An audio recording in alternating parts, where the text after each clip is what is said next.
구약 성경은 창세기로 시작되죠. 창세기는 하나님의 창조 사역을 시작으로 구약 성경을 열어갑니다. 그런데 하나님께서 구약 성경을 통해서 우리에게 주시고자 하는 메시지는 하나님의 창조 사역이고 하나님이 우리를 인도해 가시는 구원의 메시지, 그 백성들을 인도해 가시는 하나님의 은혜를 전하고 있는데요. 특별히 하나님은 75세의 아브라함을 부르셔서 그를 열국의 아비, 우리에게 믿음의 조상으로 그를 삼으시면서 그에게 놀라운 은혜를, 그에게 복을 주셨는데요. 너희의 민족을 통해서 내가 수많은 민족을 이루게 하겠다. 하늘의 별처럼 바다의 모래알처럼 그 많은 민족을 이루게 하시겠다고 주님은 약속하셨습니다. 그 약속된 말씀이 아브라함을 통해서 이루어져야 할 그 말씀이 아브라함은 순간 착각했죠. 그래서 아내 사라의 몸을 통해 출생한 아이 이삭에게 주시겠다고 하는 약속을 그는 잠깐 착각하고 이스마엘을 통해서 그 하나님의 역사가 이루어질 것이라고 생각했던 것이죠. 그러나 하나님은 철저하게 하나님의 계획하신 바대로 아브라함과 사라의 태의 열매를 통해서 그 말씀을 이어가시는 것을 보게 됩니다. 그래서 이스마엘이 아닌 이삭에게, 그리고 그의 손자가 되는 이삭을 거쳐 야곱과 에서가 있는데 장자인 에서가 아닌 야곱을 통해서 하나님의 역사를 이루어 가십니다. 야곱에게 자녀가 있었는데 그의 마지막 아들이었던 요셉을 통해서 하나님이 또 그 역사를 이루어 가시는데요. 형들의 시기와 질투 속에서 요셉은 애굽으로 노예로 팔려가게 되죠. 하나님은 요셉을 애굽으로 먼저 보내셔서 그의 길을 예비해 두셨고 그를 통해서 하나님의 창조주 하나님, 그 백성들을 건져내실 구속주 하나님의 은혜를 이루도록 먼저 애굽으로 내려보내셨으며 그로 하여금 애굽의 국무총리가 되게 하신 다음에 그로 하여금 모든 이스라엘 백성들이 애굽에 내려와 살도록 하나님이 그 길을 인도해 주셨지요. 그리고 수백 년이 지났어요. 요셉이 애굽으로 내려간 지 400년이 지난 시점입니다. 하나님은 아브라함에게, 이삭에게, 야곱에게, 그리고 요셉의 뒤를 이어서 최소한의 그 4대를 생각하면 100년이 넘는 시간이죠. 하나님은 500년 전에 그들에게 씨의 약속을 하셨습니다. 아브라함의 자손을 통해서 수많은 민족을 이루게 하시겠다. 그 놀라운 구원의 역사를 이루시겠다고 말씀하신 약속이 이제 오늘 본문 모세를 통해서 보여주시는 그 이스라엘 백성들의 모습을 통해서 그 약속된 말씀이 현실로 이루어지고 있음을 보여주고 있는데요. 우리가 잘 알고 있는 대로 이스라엘 백성들이 출애굽하여 그들이 광야를 그 애굽을 떠나서 출애굽한 백성들의 숫자만 해도 200만 명이라는 아주 거대한 숫자. 하나님은 그 역사를 이루어 가시는 것을 오늘 우리를 통해서 보게 하시는 거죠. 출애굽기는 이스라엘 백성들을 억눌림에부터, 억압으로부터 그들을 건져내시는, 그리고 6월절에 어린 양의 구속의 은혜를 누리게 하시는 구속이 출애굽기의 핵심이라고 할 수 있습니다. 그들을 건져낸다. 죄악으로부터, 그들을 구속으로부터, 억압으로부터 건져냄을 받는다라고 하는 뜻이 출애굽기의 핵심 내용이라고 할 수 있습니다. 출애굽기를 통해서 하나님께서 우리에게 보여주실 게 무엇입니까? 시내산을 통해서 그들에게 율법을 주시죠. 십계명을 통해서 하나님의 율법의 약속의 말씀을 그들을 기억하게 하시고 그 말씀을 쫓아 살아가게 하시는 것이 하나님의 약속이었습니다. 또한 성막을 지어서 그들로 하여금 하나님의 임재를 경험하고 그 성막을 통해서 하나님을 예배하게 하며 하나님의 백성으로서 살아갈 수 있는 길을 열어 놓으셨지요. 이 모든 일들 가운데 그들은 하나님과의 동행의 삶을 살게 되고 그 은혜를 누리게 되는데요.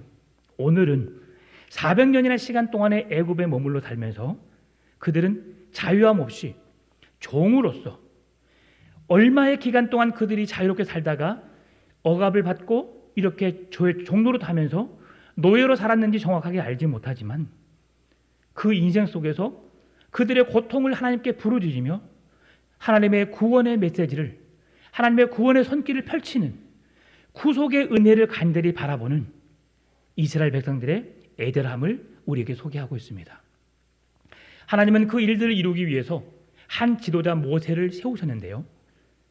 하나님께서 그 한 사람을 세우기 위해서 그 한 사람의 생명을 살리기 위해 이끌어 가시는 하나님의 놀라운 은혜는 우리의 생각으로 이해할 수 없는 그 일들을 이루어 가신 하나님을 우리는 보게 되는 거죠. 파라오라고 하는 이집트의 왕이 명령을 내립니다. 갑작스럽게 기하급수적으로 성장했던 이스라엘 백성들을 보면서 이제 이들이 조금 더 지나면 숫자적으로 우리보다 더 훨씬 열세이기 때문에 그들의 대를 잇는 자손들을 이제 끊어야겠다 생각했던 민족들을 말살시킬 정책을 펼치는데요. 태어나는 모든 산의 아이면 죽여버리라고 하는 정책을 펼치죠. 그 일로 인하여서 히브리 산파들에게 그 아이를 죽일 것을 명령했습니다. 그런데 히브리 산파들은 아이를 죽이게 되면 자기들의 생명은 건짐받게 되고, 만약에 아이들을 살려두게 되면 자기들이 죽을 수 있는 위험한 상황 속에서 둘 중에 하나를 선택해야 하는 그런 괴로움 속에 있었습니다. 그런데 하나님은 히브리 산파들에게 어떤 은혜를 주셨습니까? 아이를 죽이지도 살리지도 않는, 이러지도 저러지도 않는 가운데 하나님을 경외하는 신앙을 갖게 하셨습니다. 아이가 죽고 사는 것도, 내가 죽고 사는 것도 하나님의 손에 달려 있다. 내가 믿는 하나님, 이 신앙을 저버리지 않고 믿음 위에 내가 굳건히 서야겠다라고 생각하면서 하나님을 경외하기로 작정합니다. 그랬을 때 하나님께서 은혜를 베푸셔서 그 생명들을 살려주시지요. 그런데 더 강팍해진 파라오의 마음은 그 백성들, 그러면 만 2세 이하의 아이들은 이제 발견한 즉시 그 아이를 어떻게 하라고 했어요? 나일강에 던지라고 합니다. 그러는 가운데 모세의 부모가 3개월을 숨겨서 그 아이를 키워가지요. 더 이상 아이를 숨길 수 없는 상황이 되고, 아이가 성장함으로 인해서 떼를 쓰게 되고 울음소리도 더 커지게 되다 보니까 이젠 더 이상 숨길 수 없는 상황 속에 놓이게 되죠. 그랬을 때에 이 부모가 생각을 합니다. 아이를 어떻게 할까? 하나님의 손에 맡기면서 갈대 상자를 만들어서 거기에 역청과 나무 진을 칠해서 침수되지 않도록 만드는데요. 이 하나님께서 만드시는 갈대 상자, 이것은 구약의 노아의 방주와 동일한 단어로 사용되어집니다. 그 단어가 아크입니다. 노아의 방주 그리고 갈대 상자로 쓰여졌던 히브리 원어 아크인데요. 이 단어는 구약의 노아의 방주를 통해서 8명의 의로운 백성, 노아의 가정을 구원해내신 놀라운 은혜의 역사와 한 사람 모세를 통해서 갈대 상자에 넣어서 그의 생명을 살리시고 이스라엘 민족 전체를 살리시는 하나님의 놀라운 구원 역사를 이루어 가시는 그 일들을 시작하신 그 단어 하나, 아크. 하나님의 구원의 역사를 이제 이루어 가시는 것을 보게 됩니다. 출애굽기의 역사 속에서 우리에게 구속이라고 하는 그 은혜가 출애굽기의 전반적인 가장 큰 핵심의 말씀이라고 했잖아요. 하나님은 그 일을 모세를 통해서 지금 시작하고 있다는 것이죠. 하나님은 그 갈대 상자 속에 있는 모세를 통해서 연민의 마음을, 바로 왕의 공주의 마음에 연민의 마음, 불쌍히 여기는 마음, 그 영혼을 살리고 싶은 마음, 내 아이로 품고 싶은 마음을 갖게 하시죠. 이 상황 속에서 갈대 상자에 띄어 있는 아이의 생명은 하나님의 손에 달려 있는 것입니다. 그런데 아이를 말살하기 위해서 그의 아버지가 히브리 산파들에게 명령하여서 남자아이면 다 죽여버리라고 명령했고, 그것도 제대로 이루어지지 않자 남자아이를 발견하면 무조건 나일강에 던져 죽여버리라고 명령했던 그 명령을 가장 가까운 사람, 가장 먼저 시행해야 할 그의 딸이 그 명령을 어기면서 히브리 백성, 이스라엘 백성을 민족적인 구원을 이룰 수 있는 지도자 모세를 건져내는 사건을 하나님 우리에게 보게 하시는 겁니다. 그리고 그의 누이가 공주에게 찾아가서 어미를 불러와서 젖을 먹이게 할까요? 했을 때 그의 값을 지불해서 아이를 성장시키고 어려서부터 히브리 사고, 하나님을 향한 믿음의 사람으로 성장할 수 있도록 그에게 신앙적인 철저한 교육을 통해서 이스라엘 백성들을 구원으로 인도해 내게 부족함이 없는 인격과 신앙의 사람으로 그를 다듬어 줍니다. 그리고 모세를 성장시키시죠. 40년이나 시간 동안에 모세는 바로의 궁전에서 왕 자녀들이 받아야 할 모든 교육, 군사, 정치, 경제적인 모든 훈련과 교육을 받은 엘리트로 자라게 됩니다. 어느 날 갑자기 그가 충동적인 사건을 행하게 되는데, 충동적인 사건 속에서 있을 수 있는 일이 뭐냐면 늘상 이스라엘 백성 그 애굽에 있는 수많은 사람들을 봐왔을 거예요. 노역의 현장에서 두 부류의 사람이 있었는데 한 부류의 사람은 자유함이 없이 내 의지와 상관없이 어떤 힘에 의해서, 권력에 의해서 막노동,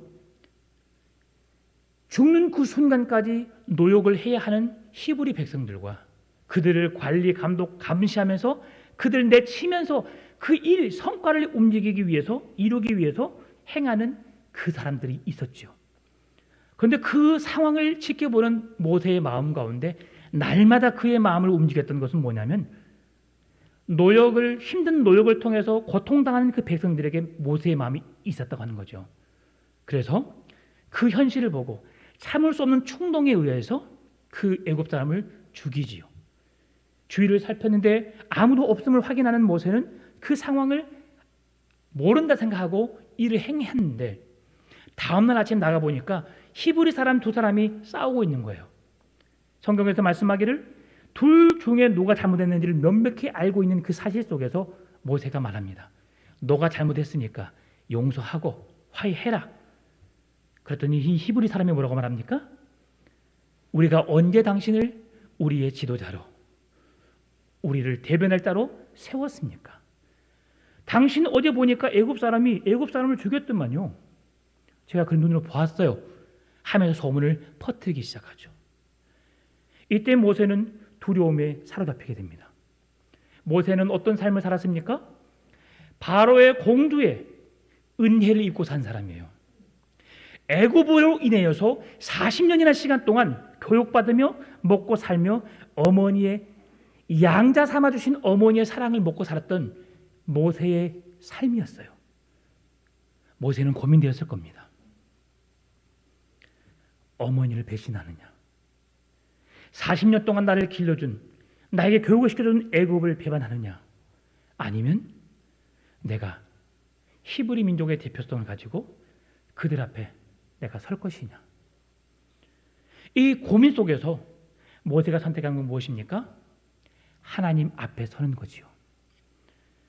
그의 마음 가운데 하나님의 은혜를 간구하고 싶은 마음이 있지 않았을까?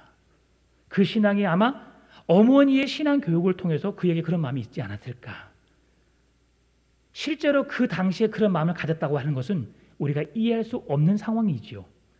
왜냐하면 하나님은 모세가 80세가 되던 해에 그를 만나 주셨거든요. 오늘 지금 본문의 상황이 모세가 80세가 되었을 때에 하나님이 그를 인도해 가시는 모습을 우리에게 보여주는 상황입니다. 이런 상황 속에서 출애굽기가 우리에게 주는 의미가 무엇일까라고 생각해 볼 때 출애굽기는 생육과 번성이다. 씨의 번식이다. 하나님이 아브라함을 통해서 이루어졌던 약속이 현실로 이루어지는 모습을 우리에게 보게 하시고 그 놀라운 구원의 은혜를 우리에게 누리게 하셨다. 그래서 모세가 그런 고민 속에 있었을 때에 도망자의 삶을 살 수밖에 없는 그의 길을 그나마 인도하셨던 분이 하나님이셨음을 우리는 뒤늦게 깨닫게 되는 것이지요. 모세는 80세가 되던 해에 하나님을 만나게 됩니다. 애굽 왕의 말살 정책에도 불구하고 애굽의 바로보다도 하나님을 경외하는 히브리 산파들의 목숨을 건 결단, 히브리 민족들을 살리기 위한 그들의 헌신된 마음, 결국 바로 왕의 계획은 수포로 돌아가게 되고 결국은 훌륭한 이스라엘의 지도자 모세를 통해서 그 일들을 이루어 가신 하나님의 구원의 역사를 우리로 하여금 보게 하신 것이지요.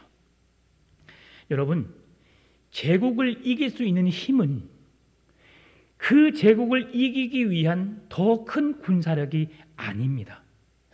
제국을 이길 수 있는 힘은 더 강한 여호와 하나님을 섬기는 그 하나님을 경외하는 믿음인 줄 믿습니다. 구약 성경을 통해서 우리에게 이루신 하나님의 놀라운 구원의 역사는 그 백성들이 얼마나 힘이 있느냐, 얼마나 능력이 있느냐, 얼마나 지혜 있느냐가 아니었어요. 그들이 얼마나 하나님을 경외하느냐, 얼마나 하나님을 두려워하고 하나님의 은혜를 사모하고 함께하심, 인도하심, 그 은혜를 입고 살아가기를 원하느냐, 이것이 이스라엘 백성들의 주 중심이 되는 그들의 신앙의 내용이었다고 하는 것이죠. 출애굽기는 구원과 해방의 책입니다. 이스라엘 백성들을 애굽으로부터 건져내고 그들로 하여금 자유함을 주는 하나님의 놀라운 구원의 은혜를 힘입어 그들이 해방의 자유를 느끼게 하는 것이 출애굽기의 핵심 내용입니다. 엑소더스, 탈출, 그들을 하나님의 억압으로부터, 억눌림으로부터, 자유가 없는 죄의 종으로부터 그들을 건져내시는 하나님의 구원의 역사가 출애굽기를 통해서 지금 펼쳐지고 있는 것을 우리에게 보게 하시는 거죠. 그래서 출애굽기는 창조주 하나님, 그리고 우리를 죄로부터 건져내시는 구속주 하나님을 만나게 하시는 거죠. 조금 이후에 살펴보겠지만 어린 양의 피를 문설주에 발라서 그들을 단지 애굽에서 건져내시는 하나님뿐 아니라 그들의 모든 죄악까지도 해결해 주시는 그들의 구속주 되시는 하나님을 우리가 보게 되는 것이죠. 모세가 애굽으로 도망쳐 나온 지 40년이 지났습니다. 40년이 지난 그는 이제 미디안 광야에서 양을 치는 목동의 일을 감당했죠. 어느 날 갑자기 미디안 광야의 한 호렙산 있는 근처에 가서 양을 치는데 늘 흔히 보아왔던 떨기나무에 불이 붙은 거예요. 미디안 광야는 매우 건조한 지역으로서 그곳에 하루에도 수없이 불이 타서 사그러드는 떨기나무를 보았습니다. 40년의 시간 동안에 그는 그런 모습을, 그 광경을 자주 보았었는데요. 그날은 기이한, 이상한 광경을 보게 된 거예요. 어떻습니까? 떨기나무에 불이 붙었는데 불이 사그라들지 않습니다. 불이 소멸되지 않아요. 활활 타오르는 그 떨기나무를 보면서 모세가 가까이 가죠. 이때 하나님이 모세를 부르십니다. 모세야, 모세야. 모세가 가까이 오는 것을 막으십니다. 왜 그렇습니까? 거룩하신 하나님 앞에 서는 연약한 죄인된 인간은 죽을 수밖에 없기 때문에. 네가 선 곳은 거룩한 땅이니 그곳에서 신발을 벗으라라고 말씀하죠. 이 신발을 벗으라라고 하는 이 메시지는 두 가지 의미로 우리에게 말씀해 주는데요. 높으신 분, 어떤 신적인 권세 앞에, 주인 앞에 종된 자가 그분의 거룩함을 드러내고 존경하는 차원에서 이 두 가지 의미가 동일하게 쓰여집니다. 그래서 그곳에서 신발을 벗는 것이죠. 그리고 우리에게 주는 그 메시지가 뭐냐면 네가 선 곳은 거룩한 땅이라고 말씀하시는데, 여러분, 모세가 선 땅, 그곳 거룩한 땅 맞습니다. 그런데 오늘 하나님은 모세에게 네가 선 곳은 거룩한 땅이라고 말씀하시면서 네가 선 곳이 거룩한 땅이 아니라 거룩하신 하나님이 거하시는 모든 땅이 거룩하다는 것을 우리에게 말씀해 주고 있습니다. 우리는 온 우주 만물을 다스리시는, 온 우주를 통해 역사하시는 하나님의 통치와 다스림 속에 살아가고 있습니다. 교회든 가정이든 직장이든 우리가 머물러 있는 그 모든 곳에 거룩하신 하나님은 우리를 지켜보고 계시고 우리와 함께 계시고 우리를 향해 말씀하십니다. 여러분, 우리가 서 있는 곳이 어떤 곳이 되어야 할까요? 네가 선 곳은 거룩한 곳이니 내가 서 있는 그곳을 거룩한 곳으로 변화시켜 나가는, 하나님의 거룩한 백성들로 하나님의 거룩함을 드러내는 그 귀한 사명을 감당해낼 수 있는 봉암전은 교회 모든 성도님 될 수 있기를 주의 이름으로 축원합니다. 내가 거룩하니 너희도 거룩하라. 모세는 떨기나무 앞에서 하나님의 임재를 경험합니다. 하나님이 찾아오셨고 불러주신 그 하나님, 그리고 떨기나무 속에서 또 다른 광경이 뭐냐면 항상 불이 붙었다가 사그라들고 없어지는 떨기나무가 아니라 그 떨기나무가 꺼지지 않는 그 가운데서 여호와의 음성을 듣게 되죠. 내가 너의 하나님이다.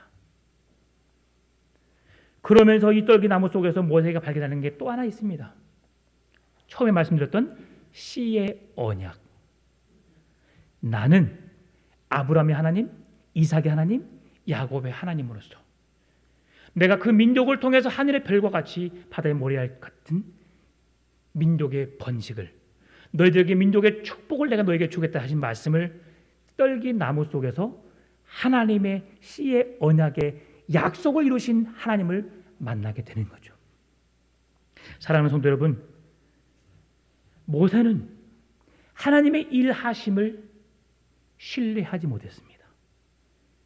그 하나님 앞에 그 뜻을, 그 약속을 말씀해 주셨음에도 불구하고 기이한 현상을 보고 이상한 일들을 보면서 떨기나무 속에 하나님의 음성을 들었음에도 불구하고 모세는 신뢰하지 못합니다.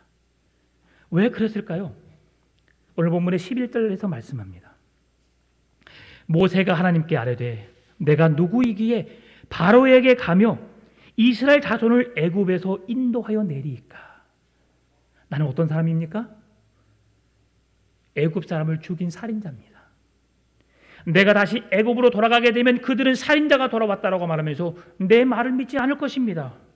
그러니 하나님 뭐라 말씀하십니까? 13절에서 모세가 하나님께 아뢰되 내가 이스라엘 자손에게 가서 이르기를 너희의 조상의 하나님이 나를 너희에게 보내셨다 하면 그들이 내게 묻기를 그의 이름이 무엇이냐 하리니 내가 무엇이라고 그들에게 말하리이까? 나는 당신 누군지도 모릅니다. 이 상황을 보게 되면 모세의 80년의 인생 속에서 그의 인생은 하나님이 다스리거나 하나님이 간섭하시거나 하나님이 이끄시긴 하셨지만 모세 스스로는 그 하나님을 만나지 못했다는 거죠. 하나님은 모세를 언제 부르셨어요? 80세 때.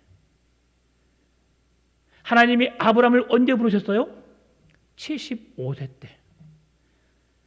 죄송합니다. 80세 넘으신 분 마음으로만 손 들어주세요. 제가 알기로 우리 교회는 80세 넘으신 분이 10명이 채 안 돼요.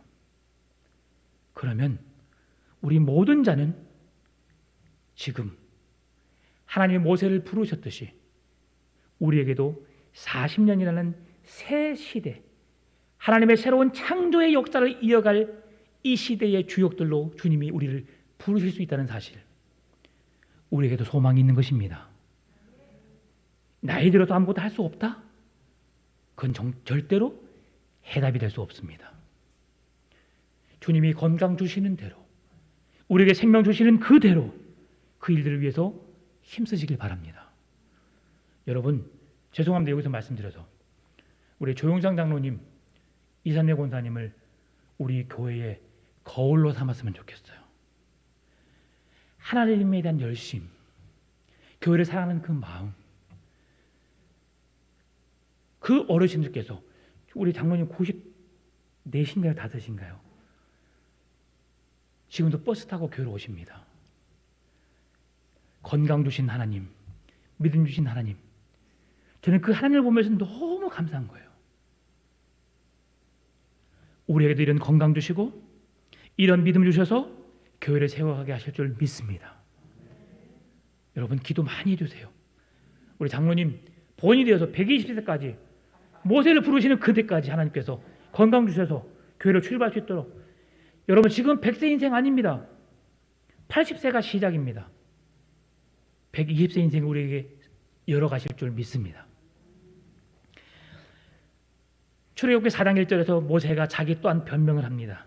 모세가 대답하여 이르되 그러나 그들이 나를 믿지 아니하며 내 말을 듣지 아니하고 이르기를 여호와께서 내게 나타나지 아니하셨다 하니라. 4장 10절 모세가 여호와께 아뢰되 오 주여 나는 본래 말을 잘 하지 못하는 자니이다.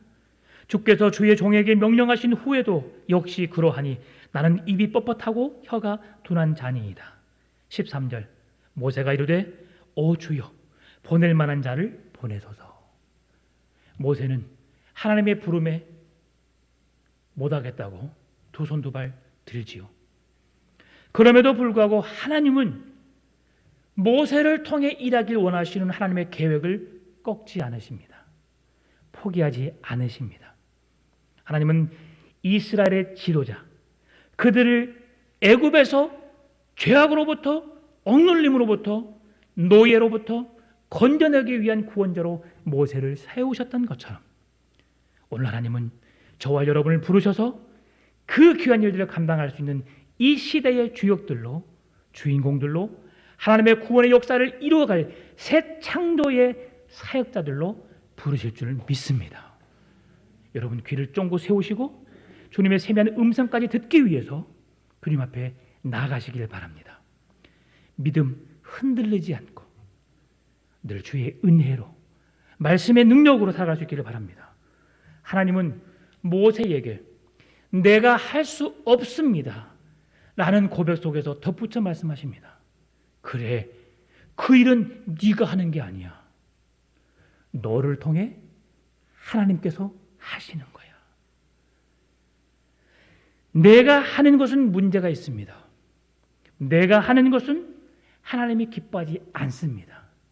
그러나 나를 통해 하나님께서 하실 일들을 내 삶을 통해 이루어진다면 하나님은 그 일을 기뻐하시는 것이죠. 똑같이 내가 하는 것이지만 나만의 힘으로 나만의 능력으로 하는 자와 하나님의 은혜로 하나님 주신 힘과 능력으로 살아가는 것과 다르다는 것을 깨닫기를 바랍니다. 모세는 할 수 없다고 손을 들었지만 주님은 그 손을 들어서 애굽에서 이스라엘 백성들을 건져내는 지도자로 세우신 줄 믿습니다. 하나님이 확고한 약속과 더불어서 말씀으로 그에게 확장해 주시는데요. 오늘 본문의 12절 말씀입니다. 한번 같이 읽어볼까요? 하나님이 이르시되 내가 반드시 너와 함께 있으리라. 내가 그 백성을 애굽에서 인도하여 낸 후에 너희가 이 산에서 하나님을 섬기리니 이것이 내가 너를 보낸 증거니라. 아멘. 하나님은 앞으로 이루어질 일에 대해서도 분명하게 말씀해 주십니다. 너를 통해서 내가 너를 보낸 이유가 그들을 건져내서 이곳에서 너희들이 하나님을 예배하게 되리라. 우리는 한치 앞도 내다볼 수 없는 연약한 인간이지만 모든 상황을 아시는 주님, 우리의 앞날에도 영원이라는 그 세계 속에서 펼쳐나가실 하나님의 구원의 계획에 우리가 순종함으로 그 뜻을 따라가기를 바랍니다. 하나님의 일은 내가 하는 것이 아닙니다. 하나님의 일은 나를 통해서 하나님께 일해 가실 줄 믿습니다. 하나님께서 친히 동행해 주시는 그 은혜로 모세는 망설였지만 동족들이 그의 말을 신뢰할지에 대한 확신이 없었지만 조상들의 하나님께서 나를 보냈다는 말로 그들을 설득할 수 없다고 생각했을지 모르지만 하나님은 그런 모세를 통해서 그 일들을 이루어 가신 줄 믿습니다. 모세는 어떻게 해서든 자기가 부름받은 하나님의 소명자라는 사실을 부인하고 싶었던 것 같아요. 오늘 본문 13절 14절 말씀을 제가 읽어드리겠습니다. 모세가 하나님께 아뢰되 내가 이스라엘 자손에게 가서 이르기를 너희의 조상의 하나님이 나를 너희에게 보내셨다 하면 그들이 내게 묻기를 그의 이름이 무엇이냐 하리니 내가 무엇이라 그들에게 말하리이까. 하나님이 모세에게 이르시되 나는 스스로 있는 자이니라. 또 이르시되 너는 이스라엘 자손에게 이같이 이르기를 스스로 있는 자가 나를 너희에게 보내셨다 하라. 아멘. 모세는 자신을 보내신 자의 이름이 무엇이라고 대답해야 할지 하나님께 묻는데 하나님은 잠시의 망설임도 없이 나는 스스로 있는 자라고 말씀하십니다. 왜 모세가 하나님의 이름을 몰랐을까요? 400년이라는 시간 동안에 애굽에 살았기 때문에 하나님의 이름을 모를 수밖에 없는 상황이었지요. 애굽의 우상에 젖어서 이스라엘 백성들이 삶을 살았을 것이라고 추측해 볼 수 있습니다.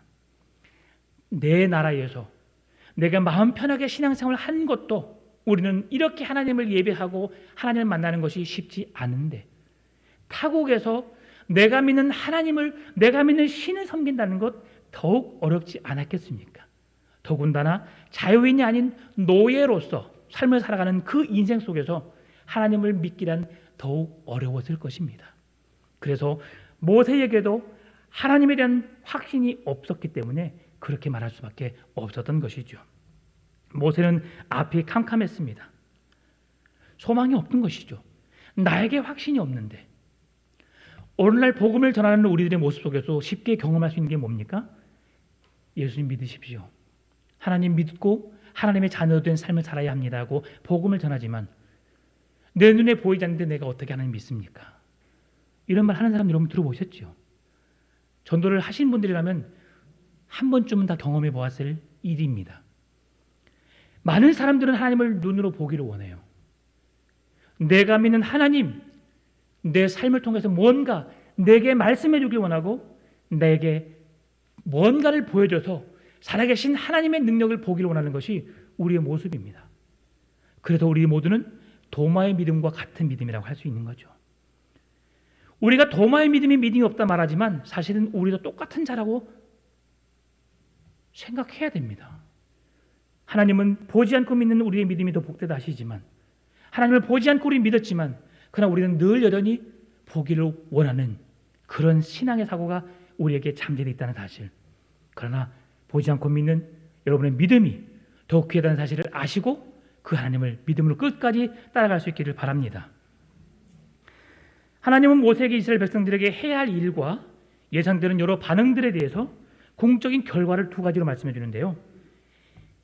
하나님은 애굽에서 힘들게 노역 생활하면서 고통스러웠던 너희들을 보았다. 너희들의 지금 마음을, 지금 현실을, 너희들이 얼마나 힘든지 고통스러운지 알고 있다고 주님은 말씀하십니다. 그리고 그들에게 젖과 꿀이 흐르는 가나안 땅으로 내가 너희들을 인도해 내겠다고 말씀하시죠. 여러분, 젖과 꿀이 흐르는 땅, 어떤 땅일까요? 우리가 여호수아와 갈렙을 통해서 비추었던 그 땅은 포도 한 송이가 두 사람이 짊어지고 와야 할 정도의 큰 수확을 줄 수 있는 풍요로운 옥토와 같은 땅이라고 말해줬죠. 그런데 전반적인 가나안 땅은 그렇게 기름진 땅이 아닙니다. 오히려 갈릴리 지역과 해안가, 해변을 몇 개를 제외한 이스라엘 땅이 더욱 풍요롭고 더욱 좋은 땅입니다. 그러면 왜 하나님은 젖과 꿀이 흐르는 가나안 땅으로 들어가라고 말씀하셨을까요? 여기서 우리가 생각해 볼 문제가 뭐냐면 눈에 보여지는 땅이 아니라 눈에 보여지는 어떤 그림이 아니라 철저하게 하나님의 말씀을 기억하여 그 말씀을 붙잡고 그 말씀이 인도해 가는 그곳에 우리가 말씀을 붙잡고 순종하여 가는가. 하나님은 그 믿음을 보기 위해서 하나님이 계획하시고 하나님이 이루시는 그 일들을 통해서 하나님의 구원의 역사를 내가 하는 것이 아니라 하나님의 뜻에 순종하며 나아가기를 원하는 그 믿음이 있는지를 보기 위해서 그들을 그 땅으로 인도해 가신 줄 믿습니다. 오늘날 교회도 교회의 화려함, 교회의 크고 작음이 우리에게 완전한 구원, 믿음을 주지 않습니다. 이 교회에 하나님이 임재해 계시는가?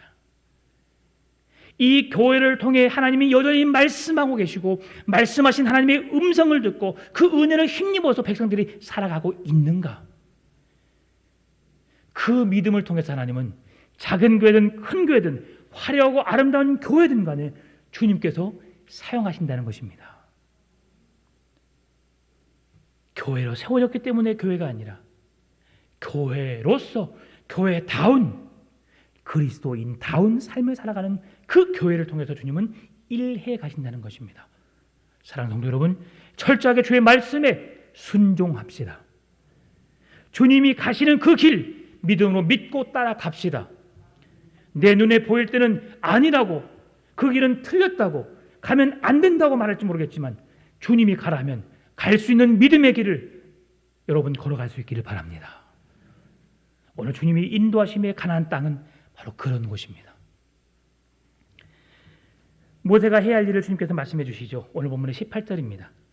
그들이 내 말을 들으리니 너는 그들의 장로들과 함께 애굽 왕에게 이르기를 히브리 사람의 하나님 여호와께서 우리에게 임하셨은즉 우리가 우리 하나님 여호와께 제사를 드리려니 하오니 사흘길쯤 광야로 가도록 허락하소서 하라라고 그렇게 해서 왕에게 말하라고 합니다. 여기서 우리 주는 메시지 속에서 기억해야 할 게 뭐냐면 하나님이 이스라엘 백성들을 어떻게 부르시느냐? 히브리 사람이라고 불러요. 히브리 사람이라고 하는 것은 이스라엘 백성들이라고 하는 그 제한된 특별히 하나님의 그 민족적 구원을 이루기 위한 그 선택된 백성을 말하는 것이 아니라 그 백성들을 말할 뿐 아니라 더 나아가 이 세상에 연약한 자, 소외된 자, 아무것도 할 수 없는 그런 병든 자, 소외된 자, 약한 자를 통해서 주님은 일하기를 원하신다는 거예요. 주님의 마음은, 주님의 관심은 그들에게 있다고 하는 것이죠. 왜요? 그들이 주님의 말씀을 붙잡고 신뢰하고 말씀을 따라 살아가기 때문에. 내 힘으로 내 능력으로 뭔가를 할 수 있다고 하는 사람들은 하나님을 신뢰하지 않습니다. 내 능력, 내 재산, 내 부명예 권력, 내 경험을 통해서 일해 가려고 하거든요. 하나님이 일해 가시는 방법은 나는 없고 예수로, 말씀으로, 은혜로 살아가는 사람인 줄 믿습니다. 쉽지 않아요. 순간순간 내 지혜, 내 생각, 내 방법이 하나님의 뜻을 가로막아 버리거든요. 19절 20절에서는 하나님께서 아브라함에게 주신 언약의 출애굽을 이어가시는 말씀을 두 가지로 요약해 주시는데요. 하나님 첫 번째로 하나님께서는 애굽을 징벌하실 것이라는 것. 두 번째 이스라엘 백성들이 큰 재물을 가지고 나올 것이라고 말씀해 줍니다. 이 말씀은 창세기 15장 14절에서 말씀해 주는데요. 그들이 섬기는 나라를 내가 징벌할지며 그 후에 내 자손이 큰 재물을 이끌고 나오리라. 이 말씀을 그대로 응하게 하십니다. 오늘 본문의 21절 22절인데요. 내가 애굽 사람으로 이 백성에게 은혜를 입게 할지라 너희가 나갈 때에 빈손으로 가지 아니하리니 여인들은 모두 그 이웃 사람과 및 자기 집에 거류하는 여인에게 은폐물과 금폐물과 의복을 구하여 너희의 자녀를 꾸미라. 너희는 애굽 사람의 물품을 취하리라. 아멘.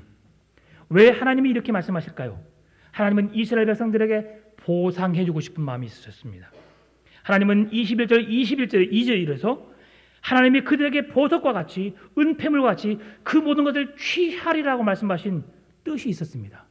첫 번째로 이스라엘 백성들을 향한 그의 노예 생활을 보면서 너희들이 착취당했던 노동력에 내가 너희들에게 거기에 따른 보상을 주리라. 두 번째로 너희들의 그 보상을 챙겨 옴으로 인해서 애굽인들은 더욱더 비굴해지고 그들은 하나님의 하나님 되심을 보면서 낮아질 수밖에 없는 그들을 비하하기 위해서 행하시는 일이라고 하는 것이죠. 세 번째로 광야 행군과 장막 건설을 하게 함에 있어서 그들에게 필요한 옷가지와 자재들을 얻도록 하는 준비 과정이라고 하는 것이죠. 네 번째로 성막 건축을 준비하기 위함이었고 다섯 번째로 이스라엘 백성들을 향한 승리가 곧 하나님의 승리요. 그 그 승리를 통해서 구약의 백성들이 승리한 나라의 전리품을 챙기는 것은 당연한 것으로 여기게 하시기 때문에 이스라엘 백성들의 출애굽 사건이 단지 그곳에서 빠져나오는 사건이 아니라 이스라엘 백성들의 승리다, 하나님의 승리라는 사실을 그들에게 알려주시기 위함으로 전리품을 챙기라고 말씀하신 것입니다. 하나님은 언약을 성취하시는 하나님이십니다. 구체적으로 해야 할 일들을 가르쳐 주시는 하나님이시죠.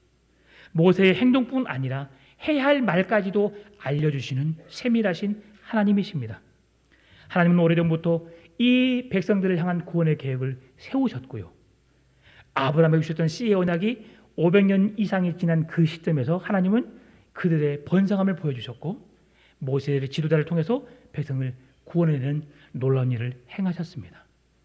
하나님은 그런 하나님이십니다. 마지막에 이 예화를 하나 하고 마치겠습니다. 이제 걸음마를 막 시작하는 어린아이 하나가 길을 걸어갑니다.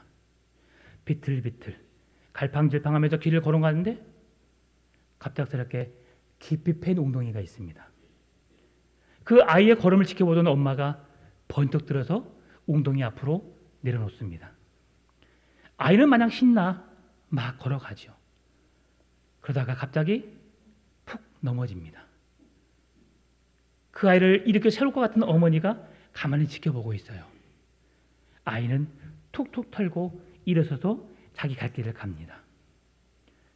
한참을 가는데 갑자기 오토바이가 슝 지나가는데 그 위험한 상황 속에서 엄마는 언제 그러냐는 듯이 원더우먼이 되어서 아이를 번쩍 들어서 품에 안습니다.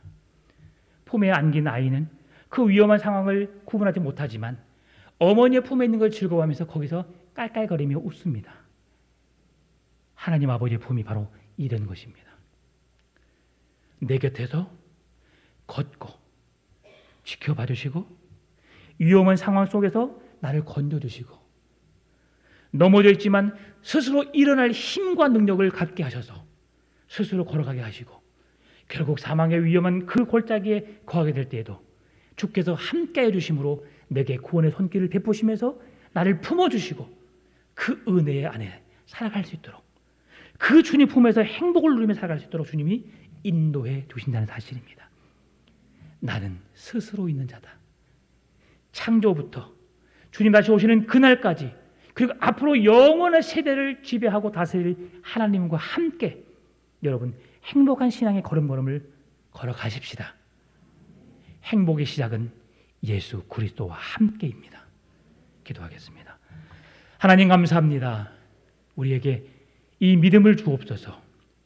모세처럼 연약하지만 할 수 없다고 말할 수밖에 없지만 그런 나를 통해 일하시며 여호와의 구원을 이루어 가신 나는 스스로 있는 자니라 하나님을 만나고 그 은혜 가운데 살아가는 우리의 삶이 되게 하여 주옵소서. 감사합니다. 살아계신 예수님의 이름으로 기도드리옵나이다. 아멘.